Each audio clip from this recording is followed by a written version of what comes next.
He didn't even look up when he tossed the binder, just flicked it off the table like it was a used napkin. Landed spine first on the floor, cracked like a gunshot. 20 years of audit cross-references, quarterly risk logs, and signatures from 6 different executives, now sliding across the carpet like roadkill. That's when I knew I was invisible, not metaphorically. Not in a my voice isn't heard in meetings kind of way. No, I was a literal ghost to this man. Brad, new CFO, MBA from somewhere expensive, skin-tight button-up and teeth that looked bleached with vengeance. Let me rewind, just enough to give you context before I hand you the scalpel. I'm Maria. I've worked at Ravelin Systems since flip phones were high-tech and internal emails still started with Dear. I was the one who remembered everyone's birthday, even Glenn in facilities who's allergic to eye contact. I kept spreadsheets like they were living things, color-coded, cross-stabbed, with footnotes so sharp you could shave with them. People joked I ran on toner and decaf. I didn't mind, I liked my corner. I liked being reliable, predictable, boring. My department was audit and risk management, which basically meant we were the human fire extinguisher for corporate dumpster fires. Not sexy, not fast, but necessary. We tracked vendor compliance, contract variances, procurement integrity, the kind of stuff that made salespeople yawn and regulators salivate. For 20 years, I worked like the apocalypse was scheduled for Thursday at 3 p.m., and maybe, deep down, I thought all that preparation would matter. Spoiler, it didn't. Brad arrived 6 months ago, walked into the Monday budget review with his oat milk latte, no notepad, and a permanent smirk like he'd already solved the company's problems in his head during CrossFit. He was charming in that dangerous way, used your first name like a weapon, and called glaring omissions learning moments. He started saying things like optics and strategic realignment. Translation: he wanted to cut heads and pose for LinkedIn about it. Look, before we go deeper, I just gotta say this. If you're listening to this and you've made it this far, take half a second and tap that little subscribe button. Like the story if it's making your blood simmer. It really helps our team keep digging up these corporate horror shows and lets the algorithm know justice still sells. Otherwise, you're just ghosting us like Brad ghosted ethics training. Back to the scene of the crime. So Brad's on this warpath, right?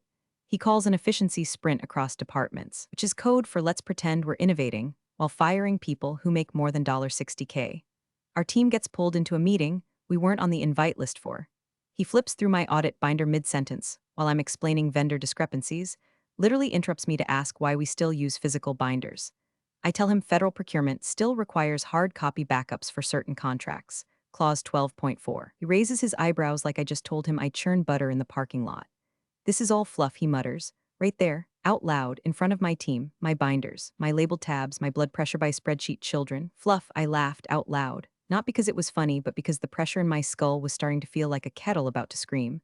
No one else laughed, just that awkward HR smile silence. Over the next few weeks, I saw the writing on the wall in Comic Sans. My team was being consolidated. Risk items weren't being logged anymore. Vendor variances, some that could trigger federal audits, were getting massaged. And the compliance review Brad promised in Q2 quietly vanished. Still, I kept working, quietly, thoroughly. I updated backups, cross-checked signatures, and prepared my own little insurance policy. Because I knew men like Brad. They treat old systems like dead weight. They think rules are suggestions and whistleblowers are fairy tales told to interns. I didn't confront him, didn't push. Just logged, documented, filed. Because the one thing Fluff is good at, catching fire. It started during a routine quarterly review, the kind of soul-sucking meeting where you watch your colleagues' avatars die slowly on a Teams call while someone stumbles through a slide deck titled Q3 Synergy Alignment. I was walking through a variance report on subcontractor payments, just a couple line items that didn't match up with our previous contracts. Nothing major, but worth a flag. Mid-sentence, Brad leaned back in his chair like he was about to get a pedicure, reached over, grabbed my report, flipped through it like he was scanning a diner menu, and muttered more to himself than anyone else, "This is all fluff." I stopped speaking. Not because I was finished, but because he'd said it loud enough for the entire room to hear, but soft enough to pretend he hadn't meant for anyone to react. It was a surgical humiliation, and the silence that followed was clinical. Fluff, my audit, my analysis, my annotated red flags on duplicate billing, reduced to pillow stuffing. He didn't stop there. In the next leadership sync, he actually used the phrase legacy overhead when referring to audit and risk, called us a department stuck in a pre-cloud mentality. He said this while mispronouncing procurement and confusing Sarbanes-Oxley with a Game of Thrones character. I didn't respond, not because I agreed, but because I was studying him. The way he spoke in absolutes, the way his fingers danced around questions like they were landmines, the way he talked about streamlining compliance into a dashboard like that would stop a federal audit. The truth is, I could have screamed, could have rattled off 10 CFR codes that would have made him wet himself. But you don't bring a flamethrower to a room full of kindling. You wait, So that night, I stayed late. I took out the last 12 months of vendor invoices and payment logs and started cross-referencing them. Not the reports the system spit out, the raw files. The actual documents we kept archived in what Brad called the apocalypse closet. At first, it was small. One subcontractor logged for a drone diagnostic module billed twice in the same month, once from their Ohio HQ and once from a Delaware PO box. Same amount, same invoice number, different timestamps. Odd. Then I saw it again, this time with a radar subcomponent vendor. Identical deliverables, billed under two different work order IDs, both marked approved by exec override. No attached justification. My skin went cold, not just because it smelled like fraud, but because the signatures had changed. We used to route high-risk approvals through legal or internal controls. Now it looked like Brad had built a shortcut, project managers pushing things through with blanket overrides, no logs, no review, just rubber stamps and prayer. And here's the thing about fraud. It never shows up in bold red ink. It whispers through the details. It hides in version history, so I started digging deeper. I pulled archived files from 3 years back, checked vendor histories, payment patterns, contract durations. I didn't have to look far. The discrepancies multiplied. Vendor name misspellings that created duplicates in the system. Projects that were billed before contracts were even signed. Change orders that should have gone to legal routed through Brad's assistant instead. I wasn't sure what I was looking at yet, malicious intent or just Olympic-level incompetence. But I knew this: if someone from the Office of Federal Procurement Integrity ever looked at this mess, they'd have a field day. And for the first time in a long time, I felt dangerous. Not in a set the place on fire kind of way, but in that quiet, surgical, Cold War spy kind of way. I wasn't Fluff. I was the archive, the ghost in the machine, the receipts. I printed what I needed, dated everything, logged discrepancies in a folder I labeled for later. Because if Brad wanted to play fast and loose with compliance, he just picked the wrong librarian to ignore. They scheduled the meeting for 9:07 a.m. Not 9 o'clock, not 9:15. 9:07, like they were trying to sound casual about ruining someone's life. I'd barely sat down in the glass box HR calls a wellness room before I knew. There was a folder on the table, the kind with the logo watermark and just enough legal padding to make it feel sanitary. Brad sat across from me, legs crossed, smiling like a man about to cancel someone's grandmother and still make his tea time. HR was beside him, lips pursed like she'd just sucked on a lemon soaked in regret. Maria, Brad began with the performative sigh of someone pretending this was hard for him. This is never easy. Oh, I'm sure it's not. Right between your collagen shots and quarterly stock options. We've been evaluating redundancies, he said, and given your tenure, we wanted to offer a dignified transition. Dignified, that's what they call it now when they're too cowardly to say fired. No misconduct, of course, HR piped in like a malfunctioning GPS. It's strictly a structural decision. A strategic pivot, the same way a guillotine pivots. Brad leaned forward, hands steepled like some kind of startup monk. We're offering a generous severance. 2 months, full COBRA extension, and your PTO paid out. We just ask that you keep things graceful. As in, don't flip the table. Don't tell accounting about the vendor fraud. Don't walk down the hallway screaming you're all driving a burning bus. And then, just as I was trying to hold back the bile in my throat, Brad did it. He reached behind him, grabbed one of my audit binders off the side table, read the spine, Q4 vendor certs / Brad override sign-offs, and casually tossed it into the shred bin beside him. No ceremony, no apology, just a soft plunk like the sound a life makes when it's being erased in real time. That was the moment the room split into 2 timelines. In one, I said nothing, signed the severance, and walked out with my little box of potted plants and expired birthday cards. In the other, the one I chose, I stood up slowly, nodded like the good soldier they thought I was, and took the folder without a word. Brad extended his hand. I ignored it, walked past him, let the silence thicken like smoke, but just before I reached the hallway, I stopped, turned back into the audit suite. No one tried to stop me. No one even looked up. Ghosts don't cause concern. I opened the bottom drawer of my old cabinet. Behind the labeled rows of binders, beneath the legacy vendor non-active section, was one binder I'd slid into place 2 weeks earlier. I'd labeled it innocuously, Q2 Crosswalk Supply Chain, but inside was everything. Emails, invoices, snapshots of overwritten logs, printouts of approvals that had mysteriously disappeared from our internal system. Even a hard copy of the old compliance charter, the one Brad never bothered to read, highlighted and bookmarked, with clause 14.6 circled in red ink like a sniper dot. I slid the binder into my tote bag like a surgeon packing a scalpel. The walk to the elevator was long, quiet. I passed the marketing team clustered around a ring light, rehearsing some recruitment video script. I passed the kitchen where the free snacks had recently been optimized into a sad tray of beige protein bars. Nobody noticed. The elevator doors opened. I stepped inside. The doors closed, and only then did I let the corner of my mouth lift. Just a twitch, not a smile, something smaller, meaner. They thought they'd deleted me. What they didn't know was I'd already exported the receipts. Back home, the silence hit different. No pings, no Outlook reminders, no drive-by drop-ins from procurement pretending their screw-ups weren't their fault. Just me, a folding table, and the sound of my own heartbeat pounding against 2 decades of routine suddenly gone. I gave myself a day. One day to feel the weight of it, to sit in sweatpants, drink flat coffee, and let the humiliation settle like dust on a forgotten desk. I didn't cry. I'm not wired that way. But I did stare at the binder, the one I'd salvaged like it was radioactive, because it was. And then I got to work. I pulled every backup I'd squirreled away over the years. External drives, flash sticks, even some printed files I kept because something about them smelled wrong. I wasn't hoarding out of paranoia. I was preserving because when you've been around long enough, you stop trusting the system to keep anything inconvenient alive. I opened a fresh manila envelope, the kind you only use for legal mail or revenge. On my dining table, I built the packet like a forensic architect. 3 years of internal audit flags that were never escalated. Vendor approval forms with override signatures that didn't match the original logs. Email threads where legal asked for clarification and were ghosted. I didn't editorialize. I didn't dramatize. I just connected the dots. Let the paper do the screaming. At the center of it all was Clause 14.6 of the Legacy Compliance Charter, printed on thick paper and annotated in red ink. Most folks at Ravelin didn't even know it existed. It was a holdover from when the company first started bidding on federal contracts. An obscure clause buried in a predigitization appendix that no one had updated because it was grandfathered in. Clause 14.6. Any documented violations or suspected violations of procurement integrity shall be reportable to the Office of Federal Procurement Integrity via sealed packet, with full whistleblower protection per the 1994 Federal Charter Act.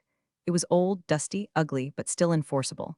I wrote the cover letter by hand, signed it, dated it, no accusations, just the facts in the clause. I included my contact info and cited my termination date just to establish timing. Then I sealed the envelope, not email, not upload, sealed, stamped.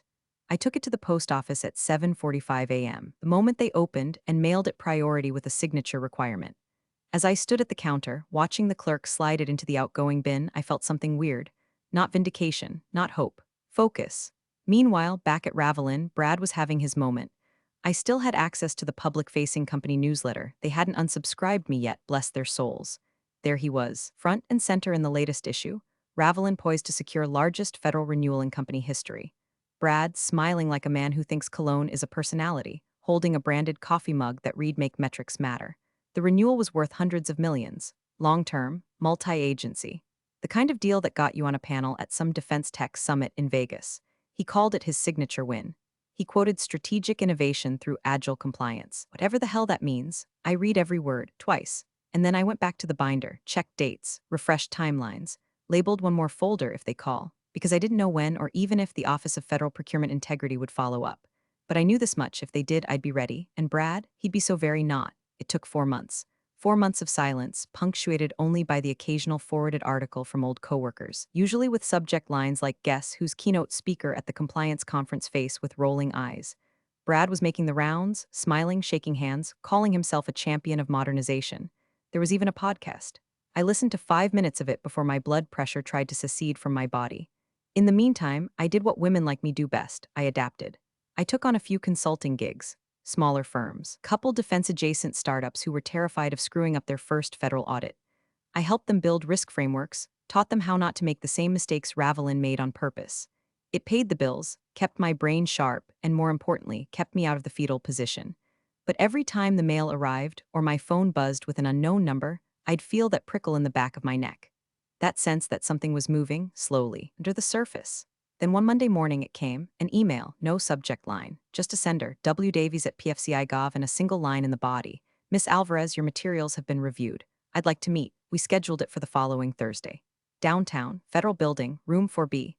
I wore a gray blazer, no makeup, and carried the same binder I'd salvaged from the shred bin, like a priest holding a relic no one believes in anymore. The man who met me was late 40s, pressed shirt, eyes that missed nothing.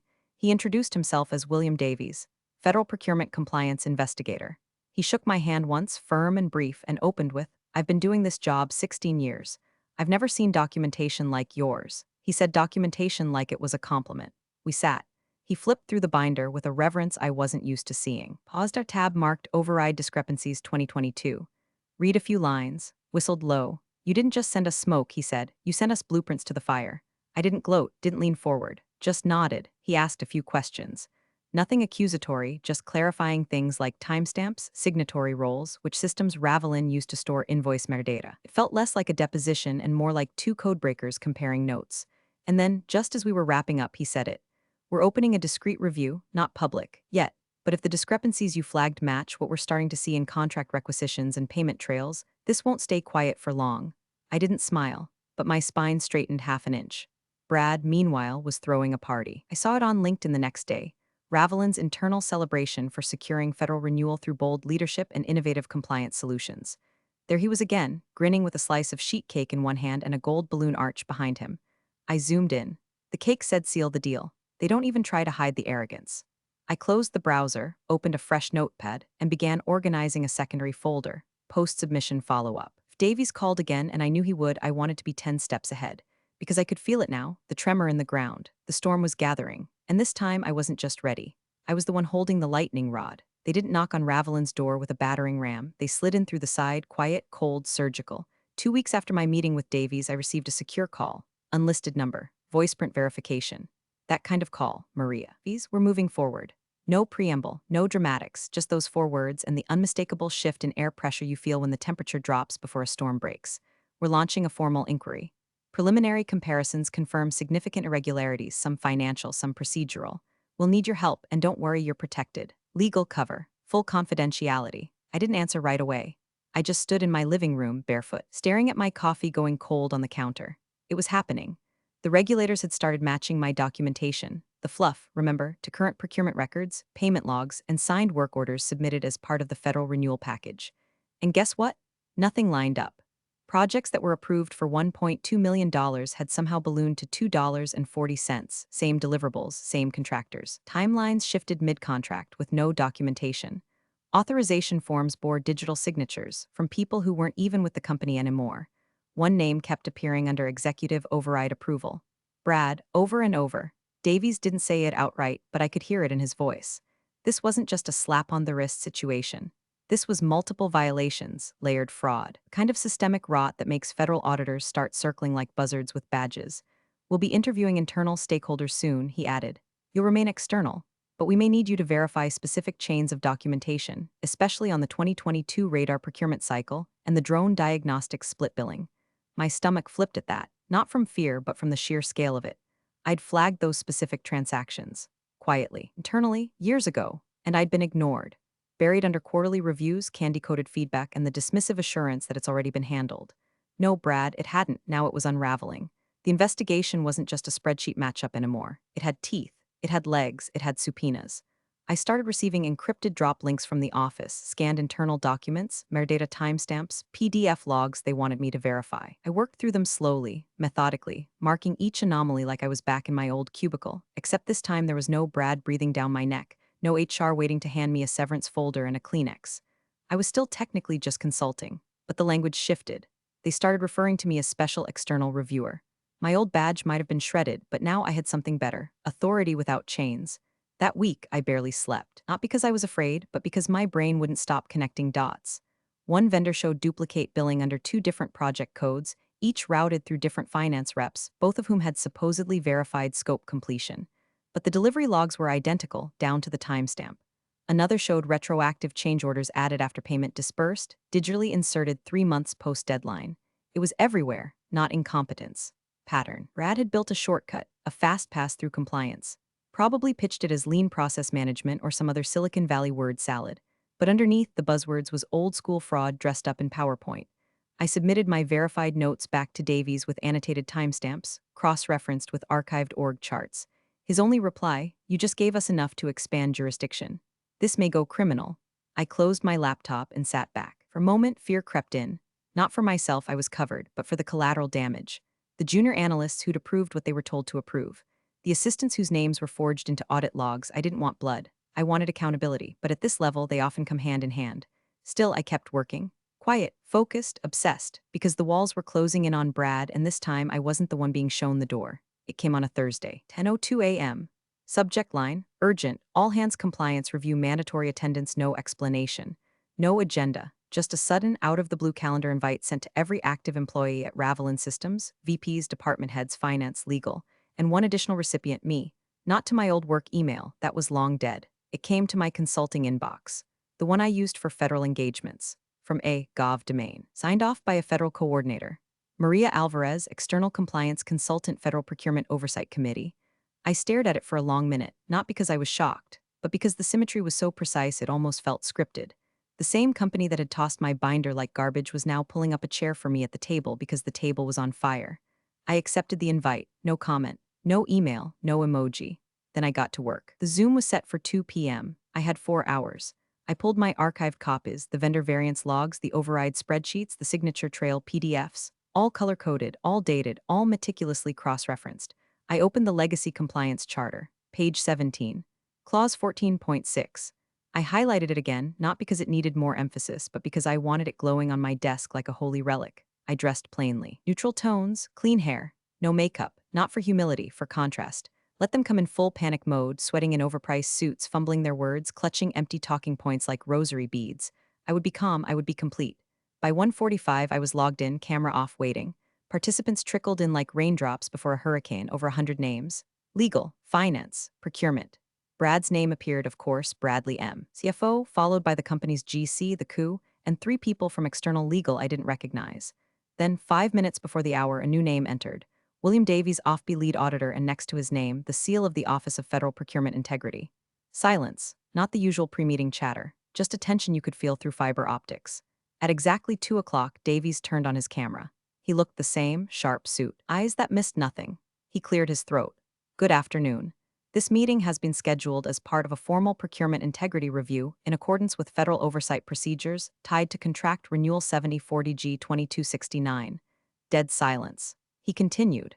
Some of you may be aware of recent discrepancies identified during routine cross-verification of vendor and procurement documentation. Others may be less aware. Today's meeting is to provide clarity and introduce the scope of the investigation now underway. No one breathed. He clicked share screen. The first document he pulled up was a vendor approval log. My version, my annotation, my audit trail. This report, Davies said, was part of a sealed submission made under Clause 14.6 of your company's compliance charter. This clause, for those unfamiliar, allows direct reporting to our office in cases of suspected fraud or mismanagement within the procurement process. Someone muted themselves mid-cough. I sat motionless, camera still off, listening. Brad's camera flicked on briefly, then off again. A flicker of movement. No words. Davies wasn't finished. The origin of this submission is irrelevant to today's meeting, he said, a lie, and everyone knew it. What is relevant is that the documentation provided has been verified against active contract requisitions submitted for your recent federal renewal bid. He clicked again. The screen filled with a side-by-side comparison. Original vendor approval vs. the altered one Ravelin had submitted. Mismatch. Next slide. Mismatch. Another. Duplicate billing. Falsified signature. Out-of-sequence change orders. Mismatch. The data didn't speak, it screamed. I turned on mic. Not for drama, for clarity. One of the directors gasped quietly. I saw legal whispering to someone off-screen. Davies didn't react, but his tone changed slightly, steeled now, not just formal but final. I'd like to introduce Miss Maria Alvarez, he said, our external compliance consultant who has been assisting in document verification. Miss Alvarez served as the internal audit lead for this organization for 20 years. He didn't need to say more, everyone knew. Brad sat frozen, camera still off, microphone muted. The man who called my work Fluff was now staring down the barrel of the very binders he tried to destroy. I didn't gloat, didn't smirk, just nodded. Once, I'm here, I said. Let me know where you'd like to begin, because this wasn't revenge. It was an audit, and I was the reckoning. Davies didn't raise his voice. He didn't need to. His calm cut through the call sharper than any accusation ever could. As part of our preliminary findings, he began, we've identified 17 confirmed instances of procurement irregularities within the last fiscal year, 12 of which involve executive override without appropriate documentation, 6 of which include backdated approvals, and 4 at this stage that appear to meet the federal threshold for investigative escalation. He clicked. Slide after slide lit up the screen. Internal approval forms missing signatures, vendor payment logs altered timestamp metadata, audit trails showing deletions that should have required 2-person verification but had none. Each slide was timestamped, linked, verified. Every few seconds he paused, giving the room just long enough to sink deeper into the quiet dread collecting like mold in their lungs. Then he clicked again, and that's when the real silence fell. A familiar document appeared. Not a spreadsheet, not a system-generated log. It was a scan page, grainy but legible. My handwriting. My notes in blue ink. Tab 6, Radar Component B/Q4 Compliance Crosswalk. The label on the bottom corner was unmistakable. I'd written it in black Sharpie on a white tab 6 years ago. You could even see the edge of the post-it where I'd flagged a signature mismatch. He clicked again, another scanned page, this time with 3 initials highlighted. Then another, until finally he spoke. This material, he said, voice perfectly level, was described by your CFO as fluff. The sentence hit like a fire alarm in a church. Brad's camera was still off, his mic still muted, but in the bottom corner of the screen his little profile icon flickered. He was still there, still watching. Still breathing, probably too loudly for his own comfort. No one came to his defense. Not legal, not HR, not the board chair. Not one person said a word, because what was there to say? The fluff had timestamps. The fluff had receipts. The fluff had been preserved, cataloged, and submitted through the one channel Brad never bothered to delete from the charter. Davies zoomed in on one of the pages. The notation in my handwriting read, Vendor ID 0493 appears twice under separate work orders, same invoice number. Ladies and gentlemen, he continued, this single notation led us to uncover an estimated $1.3 million in double billing. Since then, we've identified similar patterns across multiple contracts. He let that hang there. No drama, just devastation. Someone exhaled loudly, a shaky breath, maybe from legal. Then came the slow shuffle of someone turning off their camera. Another name blinked out, then another, like passengers abandoning a ship before it fully lists. Still, Brad remained silent. His silence was a confession without punctuation. I kept my eyes on the screen, my expression unreadable. I wasn't there for satisfaction. That moment had passed. This was the consequence. Brad had underestimated 2 things, the memory of a woman labeled redundant and the weight of a well-organized binder. Davies clicked one final time. A screenshot of an internal Slack message appeared, dated 3 months before my termination. From Brad M. Finance exec chat, just get audit off our backs. No one reads that crap anyway. It's all fluff. And there it was, the motive, the mindset, the message. In 24 words, he disqualified himself. Davies let the image sit on the screen like a tombstone. He didn't look smug. He looked tired, like a man who'd seen this story too many times. But for me, it was the first time. The first time I wasn't the one explaining, justifying, defending. Now it was their turn. And the evidence? The evidence wasn't in their systems. It was in my handwriting. Davies leaned forward just slightly, like a man lowering the volume before dropping a bomb. His voice changed, still calm, but now with the kind of edge you hear from a surgeon before the incision. It's not fluff, he said, every word sharp and slow. It's evidence. Click. The shared screen changed. A single PDF filled the view. Procurement invoice. Radar subcomponent. Line items broken down. Total, $483,000. And at the bottom, digitally stamped, dated, traceable, Brad's signature. Approved under executive override. 2 problems. 1, the vendor listed didn't exist in the verified contractor registry. And 2, the work order number matched an already paid invoice 3 months prior. Duplicate payment. Falsified credentials. No supporting documentation. Brad's name, right there, staring back at us like a confession carved in glass. A full 3 seconds passed before anyone breathed. Then the board chair's camera blinked off. Legal's feed dropped. Someone unmuted, murmured Jesus Christ, then vanished. And Brad just sat there. Camera on, mic muted, staring at himself. His own face reflected back at him from the bottom corner of the Zoom window, pale and twitching, like he couldn't decide if this was a nightmare or a glitch. He didn't move, didn't speak because there was nothing left to say. Davies let the moment hang. A silence so loud it felt like static. Then finally I unmuted, just one click. I'm happy to assist further if needed, I said quietly. And if you'd like, I still have the backup drives. I paused, looked directly into the camera. They're color-coded as always. No reaction, just that awful, sterile silence.